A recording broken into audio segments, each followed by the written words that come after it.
we're actually bringing out some truths, peel back the layers of all this fluff. Shining the light on this industry as a whole.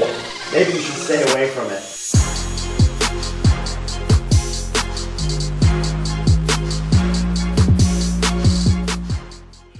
Hi everybody, welcome to Real Estate Raw and Uncut. This is episode 126.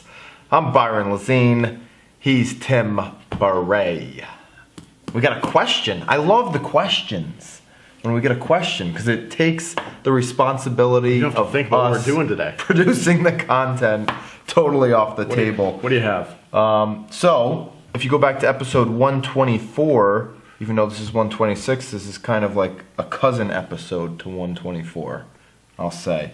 So in the comment feed of that episode, and if you've been watching us for the last couple of years, I mean, we're 126 episodes deep, and you're not leaving a comment on Facebook / Seaport Real Estate Group or YouTube / Byron Lazine, please, just let us know. We've know. given you 126 Where's episodes. love? Give us a little Show love. us some love. Say hi, post a question, drop us a comment on this episode. Let's get a ton of comments going here. But we've got a question from, and Michael's been watching the show because I've seen him comment before. Michael Thacker, realtor, and if I didn't pronounce your last name correctly, punish me in the comment section. Louisville real estate professional. And in episode 124 in the comment section, he asked, Byron, I had a colleague outside of my firm ask me recently why a seasoned realtor would leave one firm and move to another. Any thoughts when it might be time to go? That's a good question. That's a great question. And I think every seasoned agent ponders this.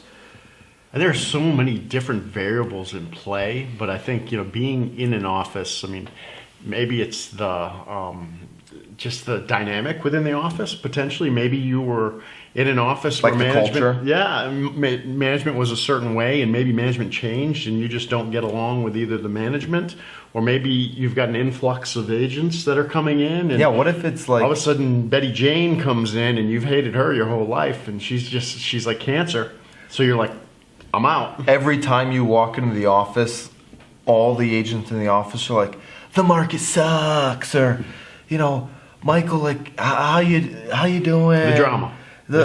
Oh, you got a new listing? That's too bad. They don't want to see you succeed sometimes. So culture is one. Yeah. Absolutely. Numbers.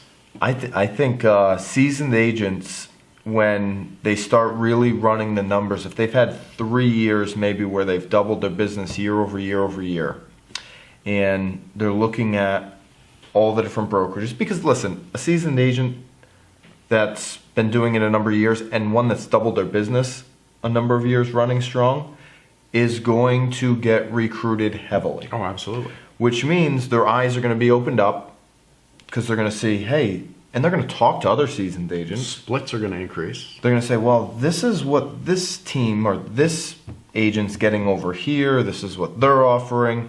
And they're just going to stack them up, right? Pros and cons on each. Hopefully. Right? There's going to be the most money, and I talked about this in episode 124. It was for like a new agent choosing a brokerage. Don't go for the split, especially when you're new. No.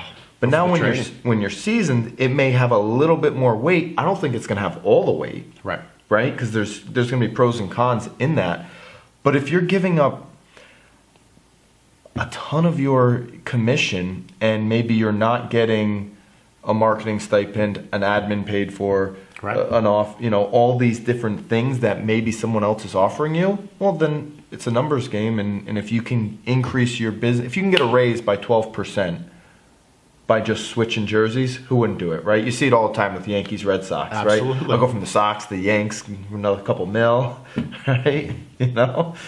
So technology is another one, yep. right? So as things are changing, a lot of these brokerage firms get entrenched in what they do, and they get complacent. And that's when you get complacent, you don't grow. Yeah. And so if you're an agency that's looking to constantly grow, or you see an agency that's evolving over time and maybe quicker than the agency you're with, you want to become part of that. Yeah, because I don't care if you're 100%er, but But if you don't have the tools to do deals in a 2017 and beyond landscape, then you can keep 100% of zero, That's right. right? Yeah, absolutely.